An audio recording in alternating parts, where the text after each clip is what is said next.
everyone, Miss Carrie here with a design team project that I created for the Rabbit Hole Designs. These two card projects are designed for those who love using color but don't always enjoy coloring in images. Today I'm going to show you two Distress Oxide backgrounds you can create using a mask cut with your Cricut or dies.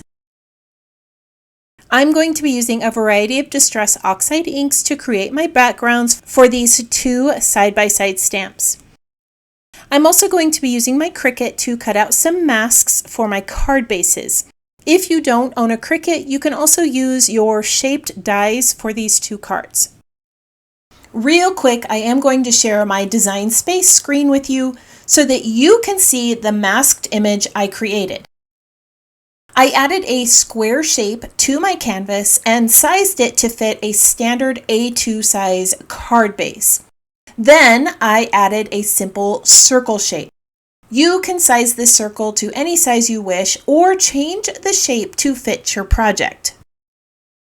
I used the Align and Position tools to line these up.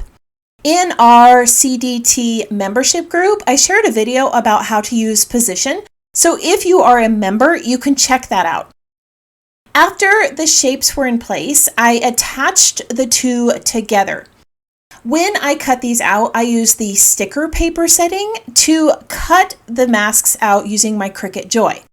Now, like I said, you can recreate this mask with your shaped dies using any masking material you have in your collection. I am cutting this masking material with my Cricut Joy, and I'm using the light grip mat. The backing on the masking material does stick to the standard grip mat, so that blue light grip mat is going to work better for this. All right, now that I have my masking material cut, I'm going to show you how to create the two cards. I'm going to start by placing the larger frame mask onto my card base. I'm going to be heat embossing both of those side-by-side stamped images, so I want to prep the circle in the center with some anti-static powder using the Cottontail embossing powder tool. I am going to stamp these images off camera using some embossing ink and a stamping platform, and then I'm sprinkling some powder over the image, and I'm going to heat set them with a heat tool. You can see here that those stamped images do overlap the circle a little bit. This is going to give that illusion of a window-like look once we start to add all of the ink to this card. Once both of the images are heat set, I can create those inked backgrounds for the cards. Now on this first card, I have left that frame mask on the card, and I'm using some temporary tape to create some striped lines. I am using my glass board to help me keep these lines nice and straight. Once all of the lines are in place, I'm going to blend some inks to create the look of a sunset. I am using scattered straw, mustard seed, spiced marmalade, and abandoned coral today. I'm going to start with the lightest color and work my way up to the darkest shade. Now, as I add each color, I am putting a piece of temporary tape on the layer above, just so that I don't add too much ink. As I start to blend upwards, I will create a little bit of blend with each of the inks so that I create a nice faded look as I move up towards the top. Now, I'm not worried about covering up that embossed image. The embossing powder is going to resist the ink, and I am going to be able to wipe it off once I'm finished adding the ink. You can use any combination of colors for this type of card. I chose hues that represented a sunset, but you could use a monochromatic scheme or some bright colors for summer. Now that all of the inks have been blended, I'm going to wipe the ink off of that heat embossed image, and then I'll remove the mask. Here's one of my favorite parts. I love the reveal when you start to remove the masks. Take a look at how those blended inks look with the white lines behind that side-by-side image. I love the way this turned out, and it's such a simple technique that creates such an impact. All right, let's go ahead and make another card using this mask. This time, I'm going to cover up the stamped image with the circular mask so that I can ink the frame. I still have my frame mask over the card base from when I stamped this image. I'm going to leave that in place to help me line up the circular mask in the right spot. Once that circle mask is in place, I can remove the frame. I'm going to be using Salty Ocean, Salvaged Patina, and Mermaid Lagoon for this background. I'm going to start with the darkest color and work my way up the card. I am going to continue to blend these inks together to create a soft ocean-like theme with fades of blue. You're also going to see that I use that lighter color around the circle to create almost a halo-like look as I blend it into the other colors. After adding all of the shades of blue, I'm going to layer the Up in Flames stencil over the top of this card. I'm going to be using Speckled Egg Blue over the stencil to create a really soft image. You could also use white if you want this to be a really bold image, or you could use a really dark color of blue to create a nice statement on the card. Now, after applying the ink to one side, I'm going to remove the stencil and place it on the other side. As I line this up, I'm making sure that none of the flame images are overlapping as I attach it to the cardstock. I'm going to apply another layer of Speckled Egg Blue to the card, and then I'll remove the stencil.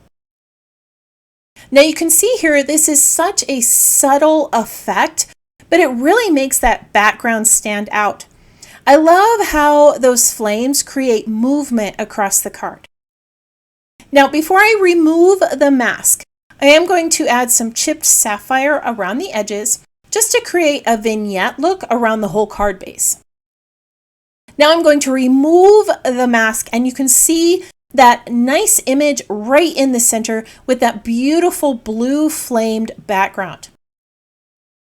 I'm going to gather a few more items and show you how to assemble these two cards. I have cut down some of the Galaxy patterned papers and some black cardstock to layer these card panels onto. I chose a black pattern for the sunset blend and a beautiful purple to go behind the blues. I also have two heat embossed sentiments that I created using white embossing powder on black cardstock. These are going to stand out beautifully on those cards. While I adhere everything down, I want to tell you more about this stamp set. The side-by-side stamp set is an exclusive stamp set that can only be purchased through the Rabbit Hole Designs.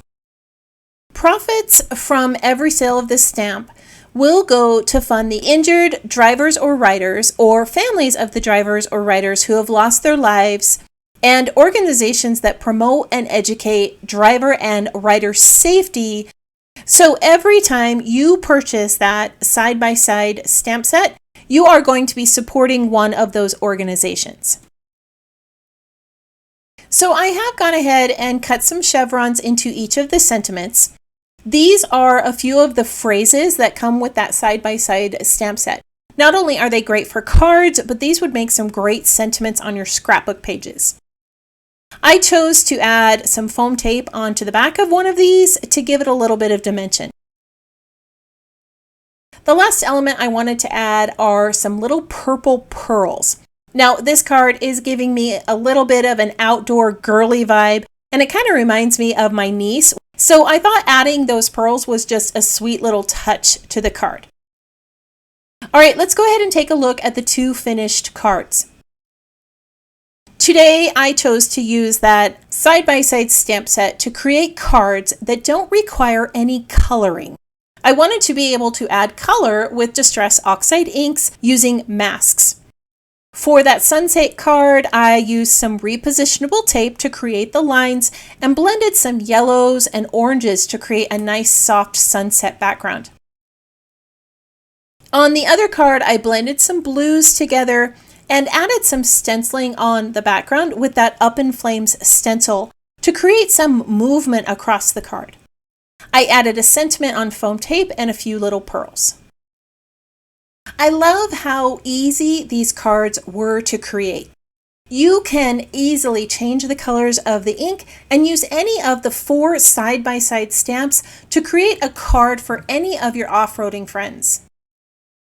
I hope you enjoyed today's card making project and that it inspired you to try a few new things.